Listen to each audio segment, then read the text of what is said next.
Madame umubyeyi Marie Mediatrice umwarimu muri Université Polytechnique ya Byumba, Bwana Rwibasira Nshogozagarika umunyeshuri muri Kaminuza y'u Rwanda mu ishami rya Psychiatrie, Bwana Kalisa Rugano umwanditsi w'ikinamico, Madame Eminente Mugabushaka umunyamakuru kuri Radio Isango Star, Bwana Rugwiro Omar uharanira uburenganzira bw'urubyiruko na Bwana Museminari Marcel umunyamakuru muri Business Daily nibo turi bufatanye gusubiza icyo kibazo.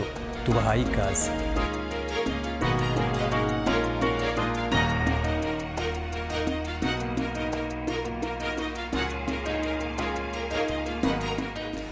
Murakaza neza.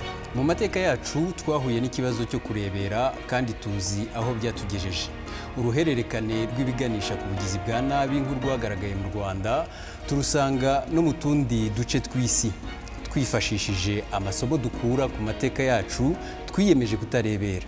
Niyo mpamvu tubaza abatumire bacu namwe mudukurikira tuti turamutse tubifitiye ubushobozi ni iyihe nama twagira abaturage ba Bahrain kugira ngo bagane inzira y'amahoro.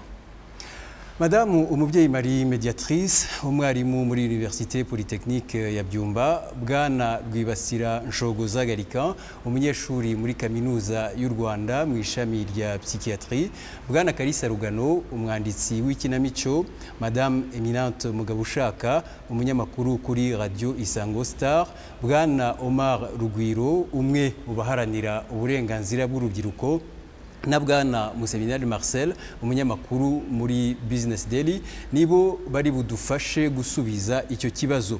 Tubahaye ikaze mwese. Impinduramatwara yo muri Bahrain yatangiye muri Gashyantare 2011. Mu bigaragambya higanjemo abo mu bwoko bw'abashia ari nabo benshi mu gihugu, ngo bumva barahejwe n'abasuni bafite ubutegetsi kandi ari bo bakeya, bakaba basaba umwami Hamal guhabwa uburenganzira bungana n'ubw'abandi ndetse n'ubwisanzure bwa politiki. Igisubizo babonye nuko guverinoma ya Bahrain ibifashijwemo n'inama nkuru y'ubutwererane mu bihugu bigize ikigobe cy'Abarabu ndetse n'ingabo ziganjemo iza Arabia Saudite yakoresheje imbaraga zidasanzwe igamije guhashya imyigaragambyo. Byagenze bite kugira ngo ibintu birinde bigeraho? Igihugu cya Bahrain cyahoze gikolonijwe n'Abongereza kugeza mu 1971. Ubu Bahrain ubusanzwe bisobanura inyanja ebyiri, ituwe n'amoko abiri arimo abashia bagize igice kinini n'abasuni aribo banyamuke, ariko bakaba aribo bari ku butegetsi buyobowe n'umuryango wa cyami witwa Khalifa. Umwami niwe mutegetsi w'ikirenga, naho bene wabo bo mu bwoko bw'abasuni bakaba bikubiye imyanya myinshi ikomeye ya politike n'iya gisirikare.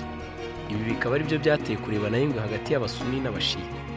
Mu mwaka w'2001 Abanyabahrain bashyigikiye byimazeyo igitekerezo cya Hamad Khalifa cy'uko igihugu cyagira intwaro ya cyami igengwa n'itegeko nshinga, kikagira inteko nshinga amategeko yatowe na rubanda ndetse n'inzego z'ubutabera zigenga. Uyu Hamad Khalifa ubu niwe mwami uyoboye icyo gihugu. Inteko ishinga amategeko yatowe mu mwaka w'2002 yari igizwe n'abadepite 40 barimo abashia 12. Kuva icyo gihe ubwisanzure bwo kuvuga icyo umuntu atekereza bwagiye bwiyongera, ababikurikiranira hafi bakaba banemeza ko n'uburenganzira bwa muntu bwarushijeho kubahirizwa. Cyakora mu ntangiriro za 2011 ubwo havukaga ikizwi impinduramatwara za Facebook, leta yatangiye ikoresheje imbaraga nyinshi igerageza guhosha imyigaragambyo yiganjemo mu bwoko bw'abashia.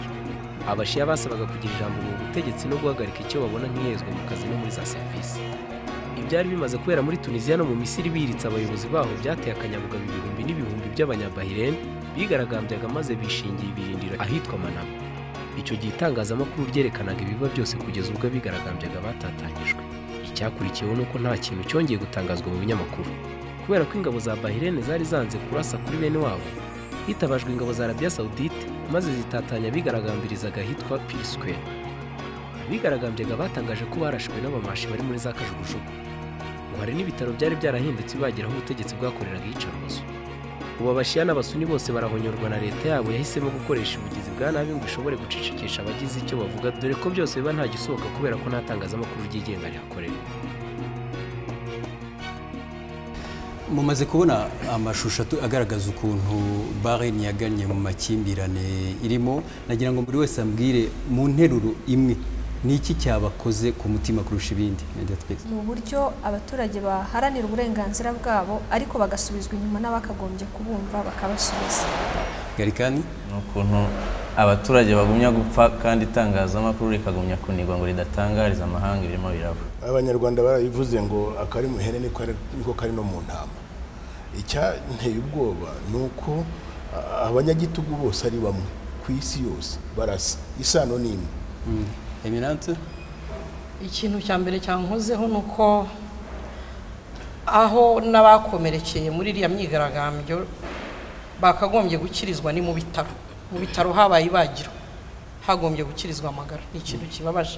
Icyo narushijeho kubona cyankoze ku mutima nuko urubyiruko narwo rurimo mu bigaragambya kandi ijwi rikaba ritarumvikana kandi tuzi neza ko ubuyobozi buhera ku nzego z'ibanze. Urujijo nagize nuko nyuma yo kubona ibyabaye mu bindi bihugu baturanye bya Tunisia, bya Libya, bya Misiri, igihugu cya Bahrain nacyo cyagombaga kuringaniza ubwisanzure n'ubusugire bw'igihugu. Ese ibyo umuntu abiringaniza ate adahohoteye abantu? turaza kugerageza kubisubiza mu kanya. Nubwo amakimbirane yose agenda agira umwihariko wayo, ubushakashatsi bwagaragaje ko hari isano mu mitekerereze y'abari ku isonga ry'ubugizi bwa nabi bwibasira imbaga ku isi. Iyo sano ni uruhererekane rw'ibiganisha ku bugizi bwa nabi. Uyu munsi turarebera hamwe icyatumye Bahrain igwa mu kaga irimo muri iki gihe, ariko mbere yaho tubanze turebe iyi film ngufi isobanura mu masegonda 100 uruhererekane rw'ibiganisha ku bugizi bwa nabi. Ibimenyetso bishingiye ku bushakashatsi bwakozwe n'abahanga ku bwicanyi bw'ibasimbaga na jenoside byo mu kinyejana cya 20 bigaragaza ko aya makimbirane yose asa nkaho atumvikana afite icyo ahuriyeho ku buryo butangaje. Ibibazo by'ubuzima bitera umutekano muke mu bantu. Iyo abantu bashakisha umutekano biremamo amatsinda.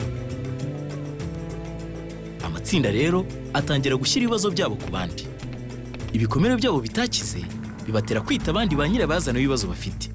Abari kwisonga mu kwita irindi tsinda ba nyirabazana nibo usanga bakunze kuyobora abandi. Abo nibo barema icyerekezo cy'ubuzima bwiza maze bakagaragaza ko iri tsinda ari ryo mbogamizi ry'ibyo bashaka kugeraho. Guteshwa agaciro igihe kirekire biyobora umuntu mu bugizi bwa nabi. Kugira abandi nabi bitera babikoze inkomanga ku mutima. Kugira ngo bikize iyo nkomanga bishyiramo ko ibikorwa byabo biri mu kuri. Gukomeza kurebera ibikorwa by'ubugizi bwa nabi bituma bikora bumva bari mu kuri, bakumva bashyigikiwe. Amakimbirane n'ubugizi bwa nabi bikiyongera, intambara yatera ikorohereza jenoside gushoboka.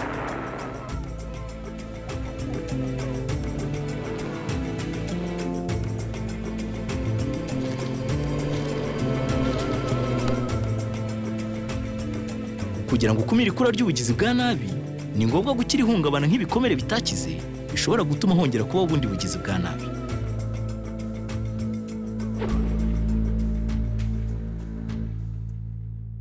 Kugira ngo dushobore kuba twagira inama abaturage ba Bahrain ku cyo bakora kugira ngo bave mu nzira y'ubugizi bwa nabi, tugomba kubanza kugerageza gusesengura amakimbirane yugarije kiriya gihugu. Ibyo turabikora tugereranya amateka yacu n'uburyo Bahrain yaje kugera mu bihe irimo. Murebye rero, mwakurikiye, murasanga hagati y'ibiriho biraba muri Bahrain n'amateka y'u Rwanda hari isano cyangwa se amasano byaba bifitaniye. Kalisa, ntibyoroshye kuba washaka isano kuko u Rwanda ni umwihariko udasanzwe. U Rwanda ni jenoside yabaye iraba kandi habaye ubwicanyi bw'imyaka 40. Muri Bahrain twabonye ko nk'abashiya bagize bati okay twarakandamijwe. Mu Rwanda ho byagenze bite Eminante? Naha byarabaye higeze kuba ikiswe ari revolution ari kwitari nayo y'abantu mu mubare benshi mu bwoko bumvaga ko bashaka kwigaranzura ubwoko bitaga ko ari bwo buki, bagira bati turi benshi kuki atari twe tuyobora. Impamvu nge ntayita revolution ntabwo resultat yatanze ntabwo ari za revolution kuko revolution yarabaye abantu baragumye baricwa, nta revolution iba ku abanyagihugu. Reka mbihindira ukundi, wumva batari barabogamiwe. Habe na gato ninde se mu Rwanda ninde waboga reka nkwibarize mbaza n'abandi umuhutu yaryaga amateke n'undi mututu yaryaga amateke yaryaga ibijumba undi akarya ibijumba uwasomeraga n'undi ntiyaburaga amata yewe hari n'abami bakamiye bose bakavuga ati abana ntibakabura amata mu Rwanda inzu zari inzu z'ibyatsi abantu 30 cyangwa 40 bubakiye tudukuru tw'udutegura bavuye kwa sekundiyane hirya hariya muri groupe scolaire nibo baje bagatuma abantu bafata imihoro bagatema abandi ibi ngibyo wumva byabaho muri make uremeza ko nta kurengana ko ari guhari ninde se warengana iyo ari ukurengana bajya kureba abantu bose bo hasi batagira umutungo batagera ku butegetsi bakavuga ati turenganure bari abantu ni nayo revolution muri Bahrain twaje kubona ko niba mwibuka neza ko barekaga abashiya ngo ko baba ari abagambanyi bagambanira ubutegetsi byaba haraho byaba bihuriye n'ibyabaye niko bimera hose ubona harabayeho kwikubira ku butegetsi aho agatsiko kamwe kavuga kati nta wundi ushobora gutegeka iki gihugu uretse twebwe nk'abasuni ubwo rero bikaba ari ikibazo cyo kuba hatarimo gusharinga cyangwa gusangira ubutegetsi bw'abaturage ari nayo ntandaro y'ibi bibazo byose ari nayo ntandaro yo kubita abagambanyi erega nujya kureba no kwikubira kenshi tunabishingira ku gihe ubutegetsi buba bumaze mu ntoki z'abantu runaka bariya ni abantu bayobowe niba ntibeshya n'umuryango w'umuntu Khalifa guhera mu myaka y'1550 ugejeje n'uno munsi umwami yari amaze imyaka ingahe atwa umwami tuze kureba mu bijyanye n'imibereho hari ikintu bavuze gisa nko kwikubira mu buryo economique ariko umwami nitujya kureba wenda kubera ko systeme ya monarchie ahangaho usa nkaho utunga gatoki ntabwo yari ikibazo none se mu buyobozi bwariho mu gihugu cyacu mu gihe cy'ubwami mu batware harimo ubwoko bwose mu bungirije abatware harimo ubwoko bwose mu byegera by'umwami harimo ubwoko bwose mu bantu bajyaga gufata igihe ibwami harimo ubwoko bwose rushingabi uzi ko umwami ntacyo yatungaga ibintu byari iby'abaturage we bakabiha abantu ariko yaratunze byose abi niko byitwaga kandi niko kubata inka n'iz'umwami imirima n'iy'umwami ariko yatungaga iki se ko ntacyo yagiraga n'uwo yanyagaga yagabiraga undi ntabwo yabigumanaga ntabwo yigeze anyaga kandi akenshi yanyagaga uwo bita umugome akagabira abo mu muryango we ariko Kalisa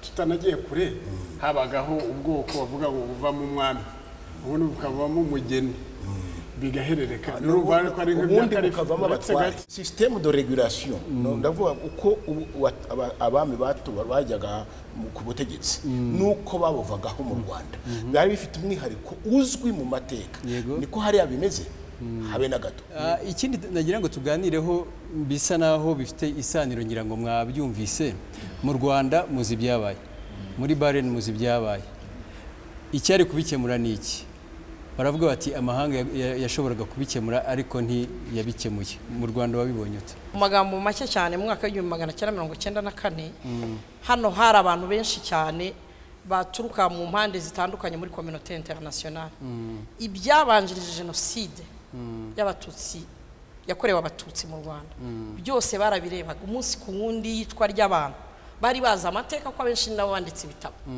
wenda usibye ko banatugurekeye amateka ibyo byose bari babizi aho byashyaga bishyira nubwo bari babifitemo uruhare baraharebaga ndatanga urugero rw'umuryango w'abibumbye bari bafite ingabo hano ingabo zari zije kubungabunga umutekano n'amahoro icyo gikorwa ntabwo zabikoze impamvu zadutaye mu cyeragati ziragenda warusabye impamvu ubona bitakozwe niki ntabwo ari ingabo z'abibumbye gusa harimo n'ibihugu byashobora kubikora bindi byari hari nk'Ubufaransa n'Ababiligi impamvu bitabaye ni leta yari iriho yanateguye niyo jenoside niyo yakingiye ikibaba kugira ngo amahanga atabona ibirimo biraba ni ukuvuga ngo ni uruhare rwa leta hanini ruba kugira ngo ibintu bibe mu gihugu byose biba bikwiye kubazwa ubuyobozi buriho ko nibwo bukinga ariko se urumva leta yari ifite ubushobozi bwo gukinga icyo kibaba amahanga nka leta zunze ubumwe za Amerika ntibagire icyo babona oya ni ngombwa ahubwo iyo inanabishaka yari bubikora ariko ntabwo yari bubikora yari irimo irategura ibibazo umunyarwanda ngaho vuga ngira ngo no kugira ngo ibyo bihugu bitagira uruhare mu guhagarika ibirimo biba hari inyungu za politike ziba zibirimo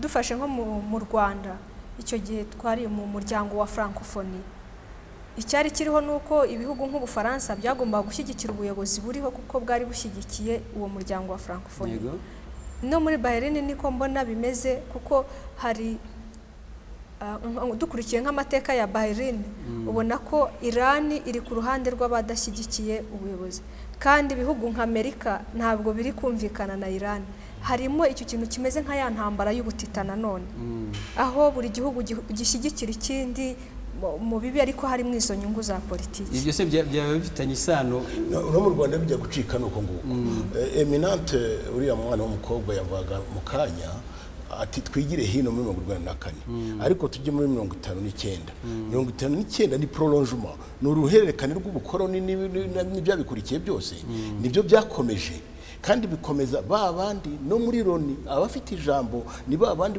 ababakoroni bari hano. Kimwe mu bibazo byugarije Bahrain nuko guverinoma ibifashijwemo n'ibihugu bituranye yakoresheje imbaraga mu kugerageza guhashya abigaragambya mu mutuzo, ibyo bigakorwa amahanga arebera. Turi busuzume ingaruka z'uko kurebera mu kanya gato, ariko mureke tubanze turebe uburyo kurebera byagiye byigaragaza mu mateka y'isi.